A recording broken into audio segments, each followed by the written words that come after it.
we believe that Massachusetts is the correct form for any form of modification. We're at this phase, which is why we're here for a modification, especially needing temporary orders, where we can't get past the step one of the supervised visitation. He has been having substantial contact with her through FaceTime voice calls. I had an active protective order granted by the state of Texas due to an incident of domestic violence. Please find a new supervisor to use because I was not in agreement to using Eric. No, he just said, see you in court.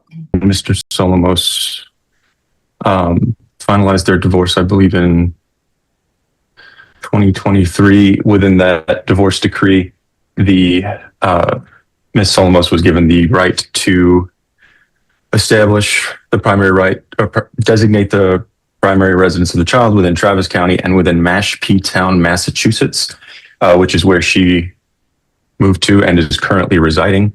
She has resided there continuously since then. The child has lived there. The child has not made any reasonable contact with Texas since then.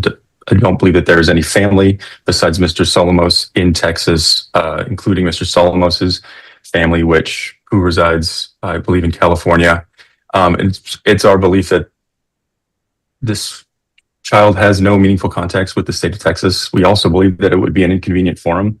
Under 152.202A1, Texas loses jurisdiction if the child and one parent do not reside in Texas and have no significant contact with Texas, and there's no substantial evidence concerning the child's care in Texas. The child is established in school in Massachusetts. The child has family members in Massachusetts that they have a very good relationship with. Mr. Solomos has not seen the child in over 2 years at this point, I believe. And we believe that Massachusetts is the correct form for any form of modification or further litigation on the issue of the child. Okay. Great. Ms. Moore, would you like to address that? Yes, Your Honor. So this court did finalize the divorce decree. It heard the case on May 6, 2024. The decree was not signed until September 13, 2024. Pursuant to the Texas Family Code 152.202, Texas retains jurisdiction until the court makes a decision that it no longer has jurisdiction. In the divorce decree, although it allows Ms. Solomos to designate geographical restriction in Travis County or in the Mashpee, Barnstable County in Massachusetts, she had listed her address as Austin, Texas, within the decree. There is no notice of address change on file where she's moved to Massachusetts. And then I also have case law to support Texas maintaining jurisdiction for this matter. In Cortez versus Cortez, which is the Texas Court of Appeals from December of 2021, it says that we construe pleadings in favor of the party invoking jurisdiction and consider relevant evidence when necessary to resolve the jurisdictional issue. Even if the child acquires a new home state, the state that made the initial child custody determination retains exclusive continuing jurisdiction so long as the general requisites of the substantial connection jurisdiction provisions are met. The state that made the initial child custody determination is the sole determinant of whether jurisdiction continues. In that same case, the child's actual presence in the state is not the only relevant consideration. However, one party's efforts to thwart the other party's right to access to the child may be considered in the court's analysis under Section 152.202A1. This court referenced in re Forlanza, which is also another proposed exhibit that I have with case law. They accepted testimony that more visitation with the children would have occurred in Texas, but for the parents' actions and fact that children were not allowed to fly to Texas. In Cortez, the intermediate courts of appeals have held similarly, for example, that the Amarillo Court of Appeals held that the trial court did not err in concluding that the child retained significant connections with Texas when, among other circumstances, the father had exercised or attempted to exercise his visitation rights with the child in Texas on multiple occasions and may have had more contact with the child in Texas but for the actions of the mother. and they were referencing In Re LE, which is another case law that I have as a potential exhibit. In Re Forlanza, they state, by alleging that the court's prior orders conferred exclusive continuing jurisdiction, the party seeking to modify met the initial statutory burden, since the court that makes the initial determination retains exclusive continuing jurisdiction until it determines that the significant connection and substantial evidence requirements are no longer met. The UCCJEA does not premise the exclusive continuing jurisdiction determination on which state has the most significant connection with the child. I need you to slow down. Oh, sorry. The court reporter is trying to keep up. People tend to read Faster. faster. Yes. So if you could just slow down just a bit. Okay. With this case law, essentially, Mr. Solomos has not seen the child. It's been not in person, but he has FaceTime calls with her. He attempts to have FaceTime calls with her. There is evidence of a substantial call log that he's had maintaining connection with the child as best that he can. In the divorce decree, it essentially states that he needs to have 4 supervised visitations, and then he's going to work his way up to like a standard possession order. We're at this phase, which is why we're here for a modification, especially needing temporary orders, where we can't get past the step 1 of the supervised visitation due to reasons within this case. So because he hasn't been able to move past that step 1, he hasn't been able to then move forward to the standard possession order, in which if he had been able to, he would have had visitations with her in Texas. And so our case law, but for actions of the mother, but for issues within the decree, he hasn't been able to have her here in Texas, but that's not the only consideration the court should consider. He has been having substantial contact with her through FaceTime, voice calls, but for these issues, he would have had more contact with her in Texas. This court has already established jurisdiction. They've allowed the geographical restriction to be Travis County plus Massachusetts. Just because she's moved to Massachusetts should not be a basis to now Texas no longer having jurisdiction, especially since there is this issue within the decree that we are trying to modify to get past to allow Mr. Solomos to be able to exercise his visitation with his daughter. Now having to, if the court were to consider transferring to Massachusetts would then have to look at the Texas decree, figure out how to overcome these issues, and then Mr. Solomos now would have to travel to Massachusetts. All right. So, counsel, for the purposes of a limit of a special appearance or a plea to the jurisdiction, I think the court is allowed to hear limited evidence only as to the issues presented. Mr. Pockrass, do you have a witness to call as it relates to these motions? Yes, Sean. I would call Miss Kimberly Buckner. Okay.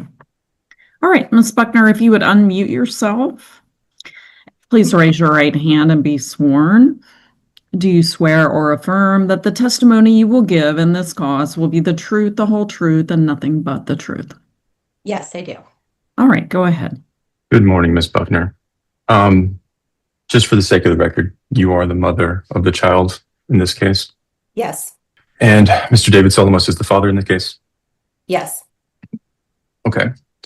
When did you move to Massachusetts? I initially was only able to pack one suitcase, and it was more of a fleeing situation on January 25 of 2023. And then I officially moved to Massachusetts and got all of my belongings, or most of my belongings, from Austin in March of 2023. And we've been here ever since. Thank you. And when did you file for divorce? I filed in May of 2023. Now, there's been some discussion of Mr. Solomos not being able to exercise visitation. And can you explain to me the step 1 of the possession order that was granted in your divorce in 2024? Yes. Step 1 was designed so that David needed to complete 4 supervised visits in Massachusetts before going to the next step up, which was 4 unsupervised visits with no overnights. And I think that was supposed to be completed before September of 2025 or 2024, I believe. And how many of those supervised visits occurred? So before the final divorce decree happened, he had a visit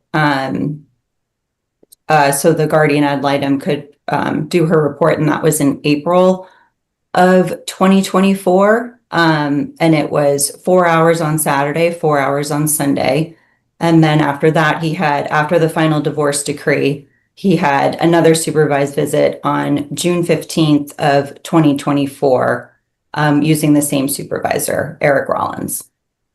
So that's a total of 3 supervised visitations. Mhm.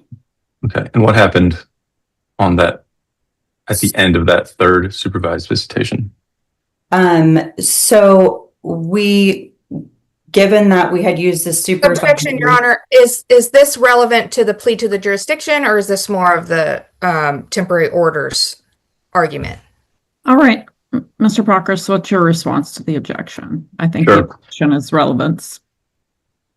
So I mean, I believe it's relevant because it's getting to the point as to the argument was made that he hasn't had supervised visitations, but I believe that but for the behavior or the actions of Miss Buckner. And I believe that the line of questioning I'm going down will establish why the so-called alleged actions of Miss Buckner would be in question. Okay, I'll overrule the objection. You may answer. At the end of the visit on June 15th in 2024, I had an active protective order granted by the state of Texas due to an incident of domestic violence. And we had protocols set up with the supervised visit so that when I dropped our daughter off, David would be gone so that he was the distance needed to be away from me.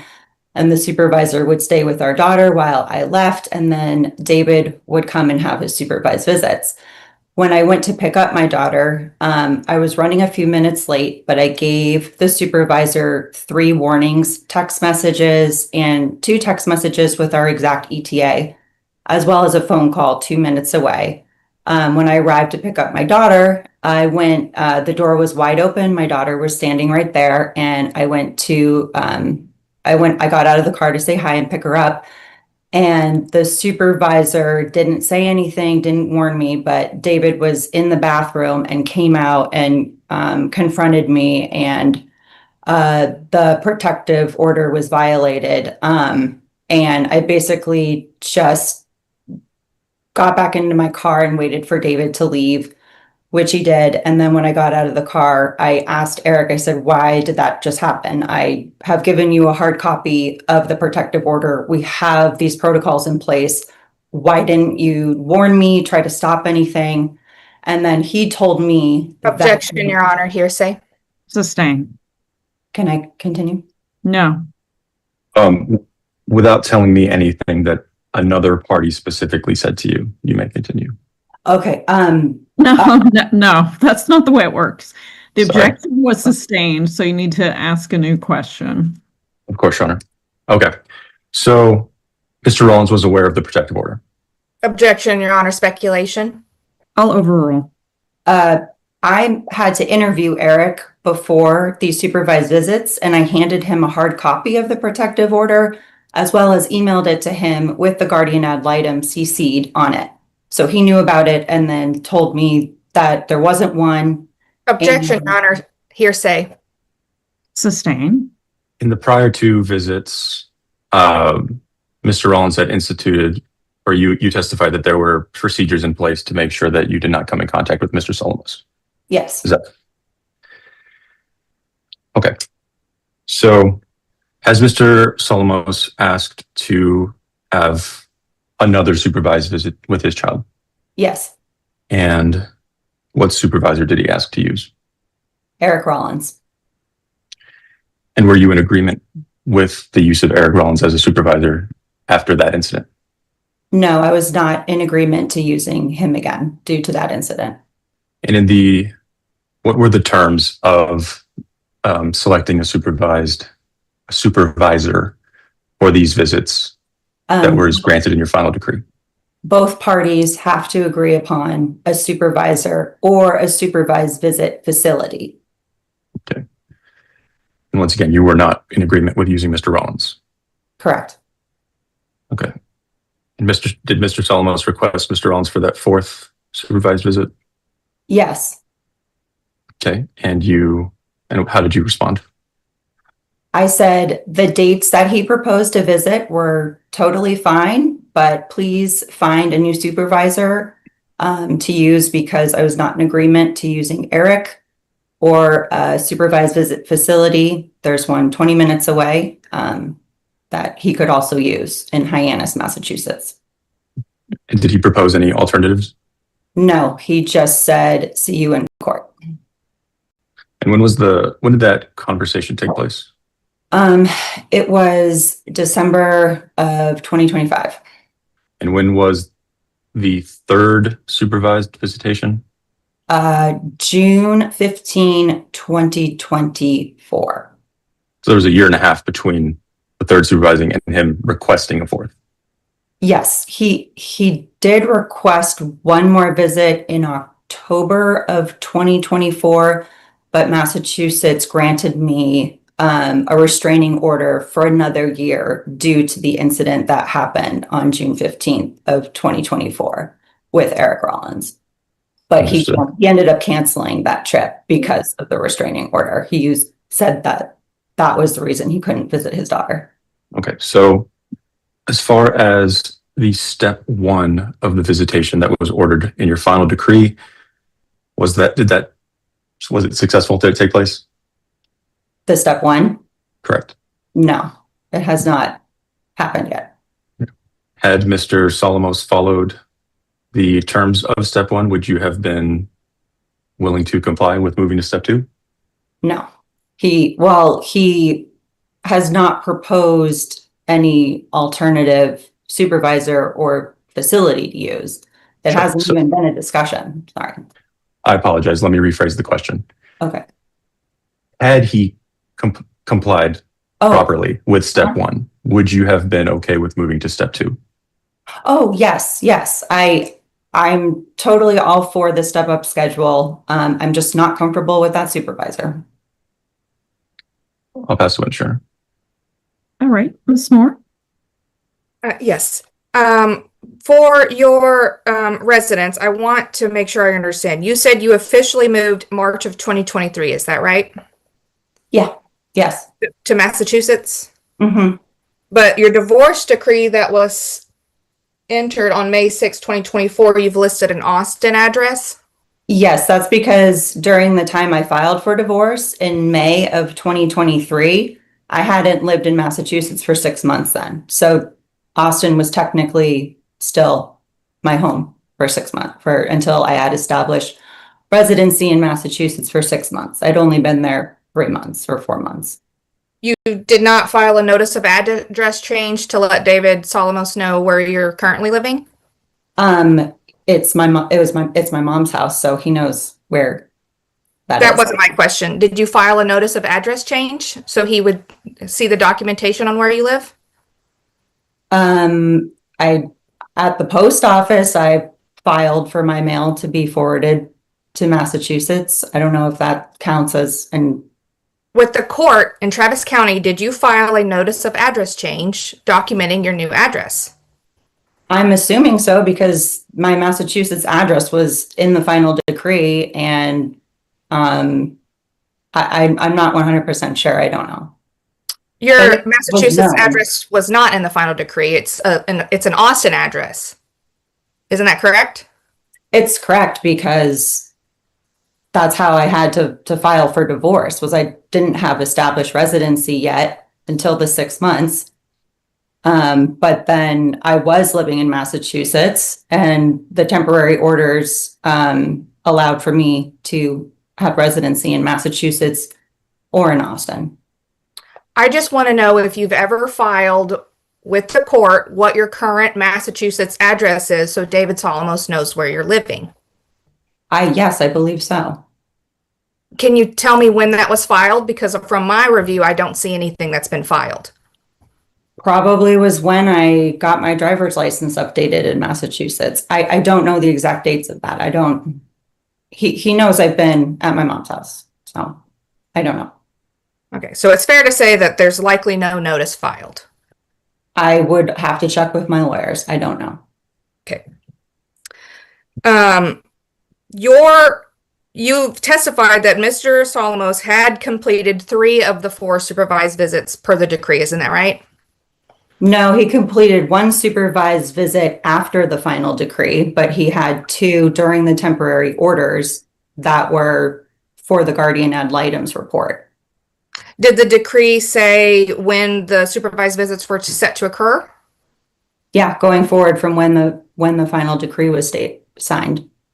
But earlier with your attorney, you had testified that he had completed 3 supervised visits, isn't that right? I would count it as 2 towards the temporary orders and then 1 towards the final decree. But there was no step-up schedule in the temporary orders, so all he did was exercise a supervised visit. There wasn't a step-up schedule established during the temporary orders until after the final decree was signed. Then there was a step-up schedule. Okay. So in the decree, it says that both parties must agree to the supervisor, isn't that right? yes, You had agreed to using Eric Rollins, at least at some point, isn't that correct? yes. Does the decree say that you're allowed to change your agreement once you've agreed to a supervisor? I think the language there suggests that we need to have both be in agreement before a supervised visit happens. And due to the fact that a protective order was violated, I think that constitutes as good reason for me to not feel comfortable with that supervisor anymore. But the decree does not say that you need to continue to agree for every visit, isn't that correct? I don't know. You don't know what your decree says? I do know what it says, and I believe both of us need to be in agreement on it. It's not, we have to keep using the same supervisor every single time. We both have to agree upon it. Did you ever propose any alternative supervisors to Mr. Solomos? That is not part of my job. He is a grown man and needs to figure that out for himself. And I have provided to the guardian ad litem multiple visitation facilities nearby. And he has never once proposed an alternative supervisor or supervised visit facility. And the visits that did happen, I fully Okay, thank you. complied. Did you ever file a formal complaint against Eric Rollins? No, I did. I filed a police report. Did the police report find him guilty of purposefully, They assisting said- Mr. Solomos? The police told me when I was filing the report that they probably, if I wanted to press charges, they would have to arrest. It's hearsay what the police said to you. Sustained. Well, it's in the report. All right, when there's an objection, I need the witness to stop until another question is asked. Sorry. Did Mr. Rollins provide to you 3 reports for his supervised visits with Mr. Solomos? Yes. And were those reports dated May 6th, May 7th, May 8th, and June 15th of 2024? I believe so, but the visit, I don't know if that's the date for the visit or when the date for the report. Those were when they were documented, isn't that correct? Yes, then yes. And the final hearing was May 6th, 2024, isn't that right? Mm-hmm. So those 3 visits would have occurred after the hearing, isn't that correct? I'm confused because the 2 visits that happened in April were before the final decree. I'm not talking about the April visits. I'm saying Mr. Rollins had provided to you, which you've agreed and testified to, that he provided you with reports dated May 7th, May 8th, and June 15th of 2024. Those dates are incorrect because Eric got those reports to me in April before the hearing. So you're saying his reports are not correct? I'm confused because he was writing the report based on the visits that occurred in April. And I'm pretty sure we had to have those reports before the final hearing so the guardian ad litem could read them and make her judgment call. Is it possible that he wrote reports in April when he had visits in April? I'm very confused because I have 3 reports as well, but they were dated for the 2 April visits. I think it was April 7th and April 8th, or either April 8th and April 9th. And then he had one more report for the June 15th incident that I received in October of 2024. I have 3 reports from him, but I don't know why you have May dates as the dates on those reports, because nothing happened in May in terms of visits or supervised visits. Okay. I have no further questions, Your Honor. Okay. Anything else for this witness, Mr. Pakos? Just a couple things. Now, Ms. Buckner, you testified that you don't recall filing a formal notice of address change document with the court. Is that correct? Yeah. Did you inform Mr. Solomos of your address change? Yes. Okay, thank you. Even if you didn't file a formal document? Yes. Okay, thank you. Nothing further, Your Honor. Okay. All right. Any other witnesses to call, Mr. Pakos? Not at the moment, Your Honor. Okay. Anything else, Ms. Moore, as far as it relates to the jurisdictional issues? No, Your Honor. Okay. Okay. All right. Do we want to... So there's no other evidence you're asking that the court consider as it relates to the special appearance or the jurisdictional issues. And do you wish to provide brief summations of your arguments before we proceed? I would like to give a brief summation if possible, Your Honor. That's fine. All right, go ahead. Yes, Your Honor. I mentioned Texas Family Law Code 152.202, which specifically states that if a child nor the child and one parent have significant connection to Texas and the substantial evidence is no longer available in Texas concerning the child's care, protection, training, and personal relationships, both elements must be established, and I believe that that is the case here. The child has not lived in Texas for up to 3 years. Mr. Solomos had every opportunity to exercise his visitation to potentially get a visitation in Texas. That did not happen. And clearly, this child is 3.5 years old at this point. She is going to school. She has a whole new life in Massachusetts, as does Miss Buckner. And on top of that, I believe the case in re for Lenza was brought up several times as the controlling standard. CJ continues as long as significant connection exists and substantial evidence is present.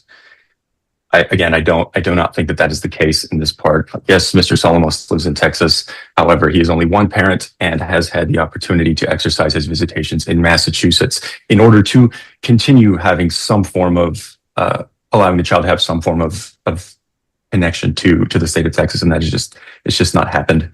I believe there's also precedent generally, at least in the state of Texas, that if a child lives, in a separate county for at least 6 months, that county may have new controlling jurisdiction in this case. And here we're talking about a separate state that Ms. Buckner was perfectly, allowed to move to in the terms of the final decree. And it's been years. This child has a whole new life. Ms. Buckner has an entirely new life in a separate state where it would make much more sense to litigate any form of modification or anything like that. Okay. All right, Ms. Moore. Yes, Your Honor. As I mentioned in my opening, in Cortez versus Cortez it explicitly held that physical presence is not the only significant connection that the court can consider with the child being in Texas. For there to be significant connections within Texas, the divorce decree lays out this step-up provision for Mr. Solomos to exercise visitation. There's also electronic communication in there, which Mr. Solomos maintains his phone calls and FaceTimes with the child. This whole issue hinges on this issue of the supervised visitation, which appears to essentially be possibly one remaining supervised visitation that's been a hang-up with Eric Rollins. The divorce decree, it simply stated that the parties must agree to the supervisor. They had agreed. There were no terms that this agreement must be maintained. Ms. Solomos rescinded her agreement for Mr. Rollins. Surrounding this June 15th incident, we don't have Mr. Rollins here to provide his side of the story. It could be a simple misunderstanding. But Ms. Solomos also did not provide any alternatives. There is difficulty finding supervisors in the area to exercise visitation.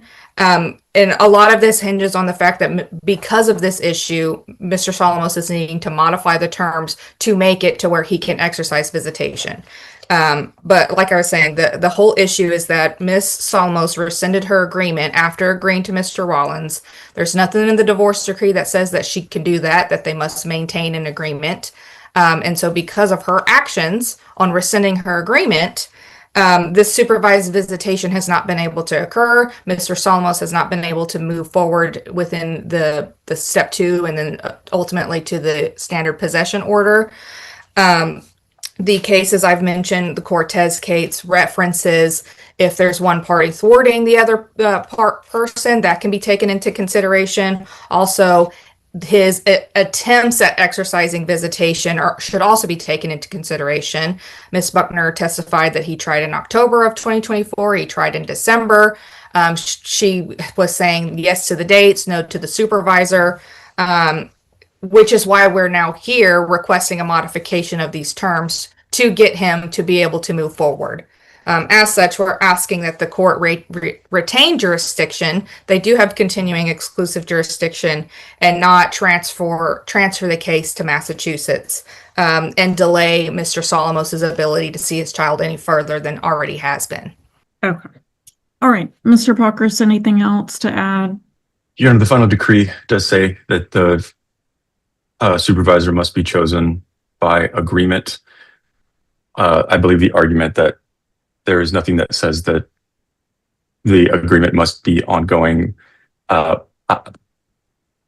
Sure, but there's also nothing in the decree that states that the agreement has to be, that the agreement lasts forever and is ongoing. If there's no longer in agreement on who the supervisor is, then there's no longer in agreement.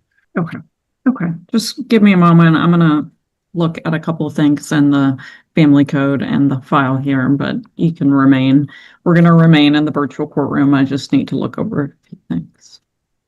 All right. After having heard from both parties and their counsel this morning, and with reference to the jurisdictional issues, neither the child nor Ms. Buckner have a significant connection to Texas, and substantial evidence is no longer available in this state concerning the child's care, protection, training, and personal relationships. Quite simply, Ms. Buckner and the child's mother and the child are both residing in Massachusetts. I will grant the plea to the jurisdiction, and I will grant the special appearance. Mr. Pockris, do you have orders prepared on those? Yes, Your Honor, I believe they've been submitted to the box. Okay. And Ms. Moore, have you reviewed the form of those orders? I have not had a chance to review the order. Okay. We'd be happy to send them over, Your Honor. Yes. If you would please send those to Ms. Moore, and Ms. Moore, if you could let the court know if you have any objection to the form of the orders by the end of the day today. Yes, Your Honor. Okay, and Ms. Seeger is the person you should communicate with. And then once there's an agreement to form, simply email both orders to Ms. Seeger. Any questions for the court? No, Your Honor. No, Your Honor. Okay. All right. Thank you for your time this morning in the virtual courtroom. Best of luck to the parties. All right, Take thank you, care. Your Honor. Thank you, Your Honor.